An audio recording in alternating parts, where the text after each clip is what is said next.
Bueno, como decíamos, estamos transitando prácticamente sobre lo que es esta última semana de aislamiento que había ya anunciado el presidente, pero claro, lo que nos explicaba el presidente también y que venía diciendo en una nota periodística en el día de ayer hacia lo que era TN, hablaba sobre que la cuarentena va a seguir. El tema es ver la flexibilización, obviamente, de distintas tareas que se pueden llegar a realizar a partir de lo que va a ser este próximo lunes, pero todo va a seguir. Bueno, en este marco, obviamente, en lo que es la ansiedad de la gente, la ansiedad de las personas porque termine, por tratar de hacer nuevamente la vida normal que veníamos trayendo antes de que se genere, obviamente, todo este tema de la pandemia del coronavirus, vamos a ver cómo nos afecta, ¿no? También el aislamiento, estar mucho tiempo encerrados, mucho tiempo también con la cabeza y mirando las noticias que repentinamente estamos viendo con el tema de las cifras, de las muertes, cómo nos afecta, obviamente, ¿no? Todo este tema importante del coronavirus que obviamente estamos transitando. Y vamos a tomar contacto con Paula Serrano, ella es médica psiquiatra, a la cual le agradecemos muchísimo por el contacto,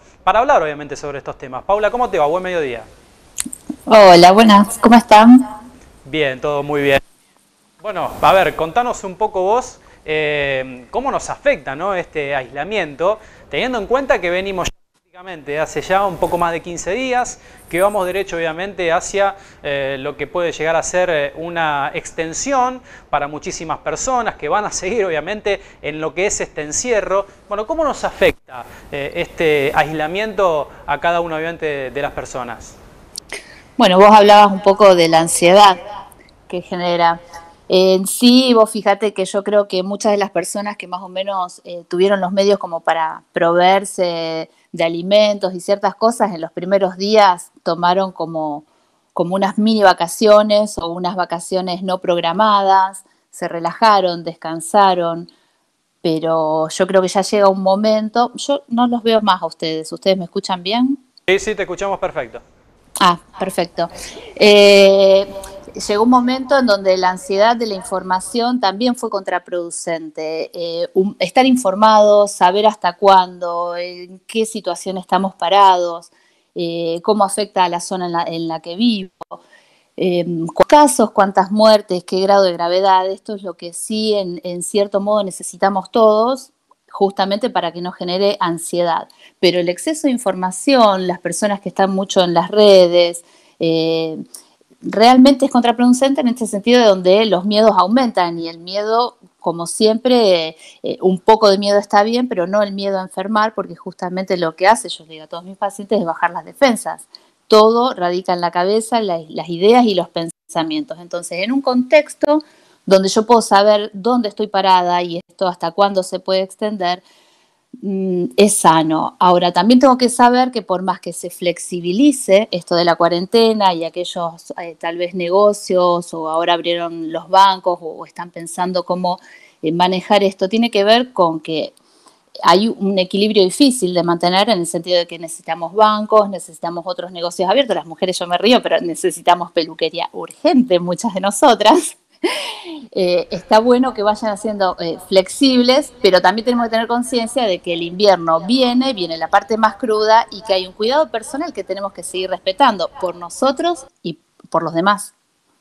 Paula, me quiero detener en lo que decías recién sobre el tema del pensamiento que muchas veces tenemos todas las personas y mucha gente tiene de que el domingo se termina esta cuarentena, de que va a haber obviamente distintas excepciones seguramente para algunos de los trabajadores, pero puede pasar de que a partir de lo que es esta última semana, estos últimos días que quedan de esta cuarentena, pueda existir una relajación por parte de muchas personas, de que a lo mejor se mentalizaban en un primer momento del que el problema era grave, pero ya como estamos transitando distintas etapas, es como que genera una falsa relajación en las personas. Yo creo que eso es lo que más tenemos que estar atentos todos. Lo que tenemos que comunicarnos entre nosotros es eso, ¿no? No dejemos de cuidarnos, pero no dejemos de cuidarnos siempre. Si tomamos esto como mensaje, ¿qué viene a dejar, no? Reflexionemos también sobre esto que está pasando a nivel mundial. No podemos quedarnos en las cosas más banales. Lo más importante de esto es reflexionar, como toda enfermedad, sobre qué cuidado tenemos sobre nosotros mismos. Y esto es lo que trabajamos habitualmente en terapia, cuando hacemos terapia. ¿Cómo me cuido? ¿Cómo puedo prestar más atención a mi salud? Si hace frío, si estamos con semejantes noticias de muertes por un simple virus que antes daba una gripe menor, semejante grado de neumonías con la cantidad de muertes y de personas queridas que muchos se está llevando, no podemos minimizar esto y decir, bueno, porque del gobierno me dicen que me guarde o del gobierno me dicen que libera, yo voy a perder mi conciencia sobre mí mismo. Yo creo que estamos maduros para poder saber que el cuidado personal es propio y que cuidar a la gente que está cerca mío también es responsabilidad personal.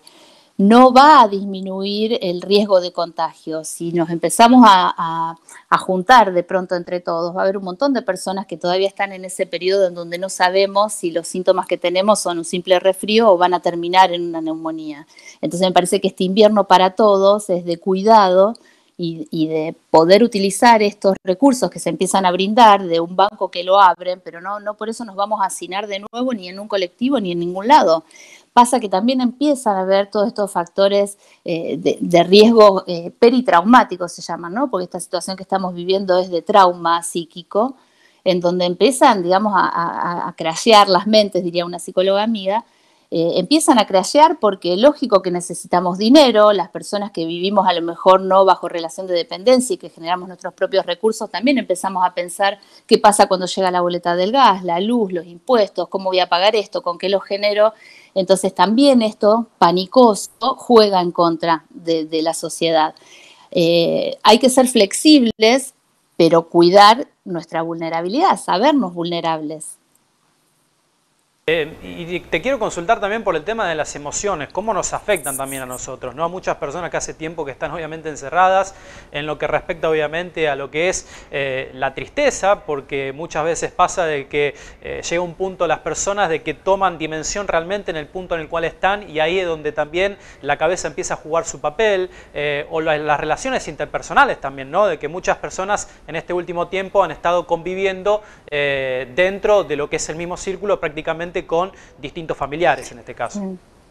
Sí, vos fíjate, la cabeza decís en algún momento toma un lugar. No, la cabeza justamente es la que está en ese lugar todo el tiempo y todo el tiempo estamos recibiendo las vivencias, las informaciones de afuera, lo que está sucediendo en el hogar de cada uno.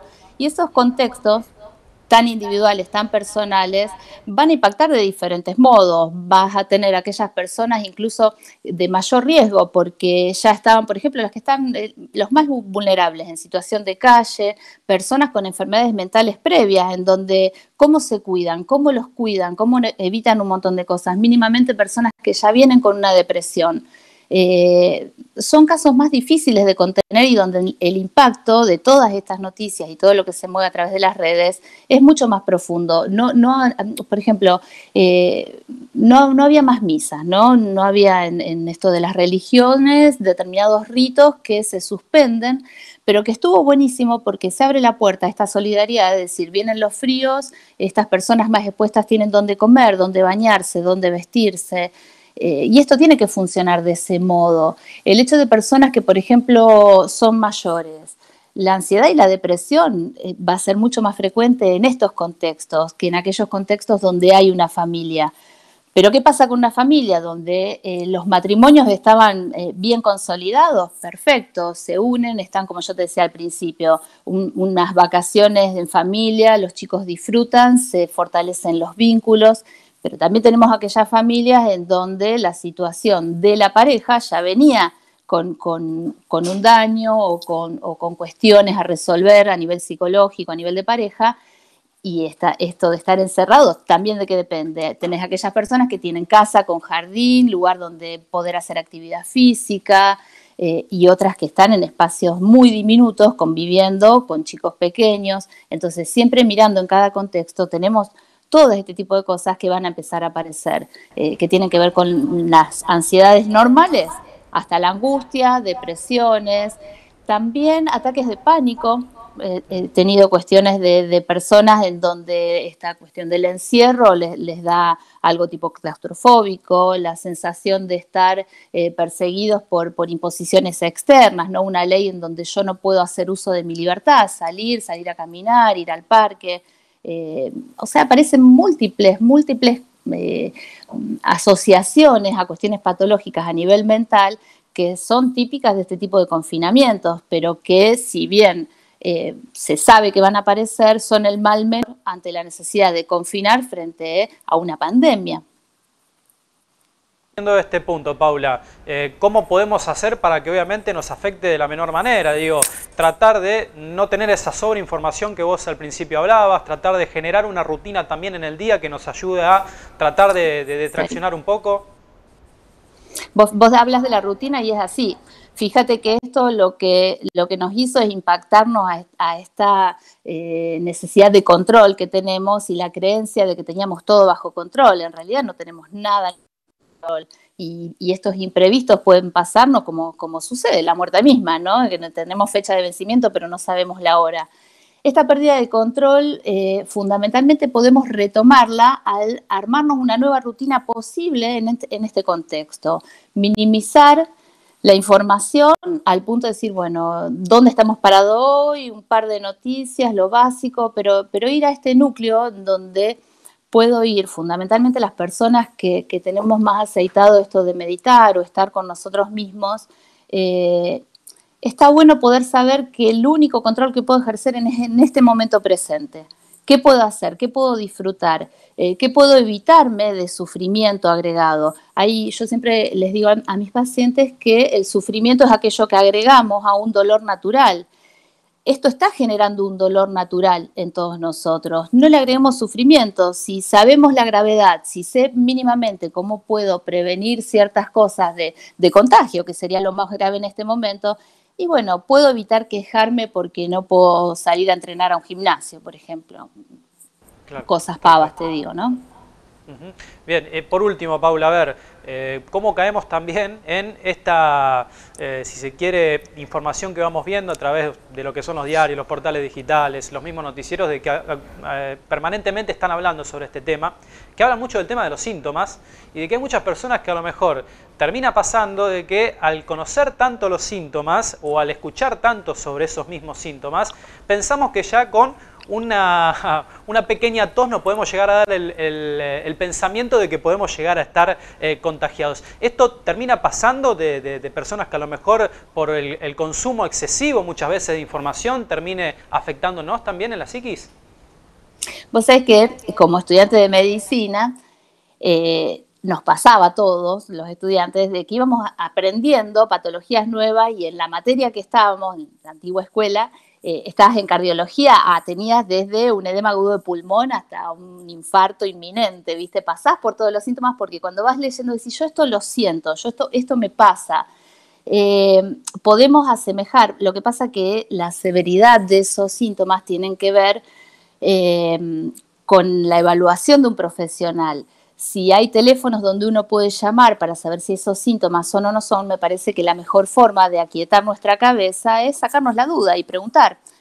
Hay teléfonos y hay un montón de formas de poder contactar con profesionales sin exponernos y sin exponer al profesional. Entonces, sabiendo que estos síntomas en principio no son por este tipo de infección, o porque también, ¿qué es lo que pasa? Que el tema de las muestras para saber si hay contaminación o no, son caras y están designadas para personas que tienen síntomas más claros. La paranoia va a depender de cuándo cada uno quiera detenerse y decir, bueno, espero, tengo una cautela, una prudencia como para decir, a ver hasta dónde avanza esto, si agrego fiebre, si tengo tos, cómo son las características de los síntomas, pero eso no quita que haya personas que realmente se asusten y que necesiten ese tipo de contención. Y creo que hay que dársela, ¿no? Como profesionales de la salud, y hay muchos profesionales en salud mental que también están dispuestos para dar esta contención a esta angustia que por supuesto que aparece, es lógico que aparezca. Paula, te agradecemos desde ya el contacto, muy completo, muy interesante. No, por favor. Y bueno, gracias por el tiempo que nos diste.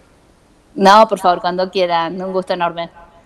Ahí estaba entonces Paula Serrano, como decíamos, ella es médica psiquiatra, nos hablaba un poco sobre lo que es estas situaciones, obviamente, que vamos teniendo a lo largo de todos estos días. Lo decíamos, ¿no? El aislamiento, cómo nos afecta a nosotros, teniendo en cuenta de que ya hace varios días que muchas personas están encerradas y que obviamente la cabeza empieza a jugar su papel. Ella lo aclaraba. La cabeza siempre está en el mismo lugar, pero sí las emociones juegan un papel fundamental a la hora, obviamente, de las distintas reacciones.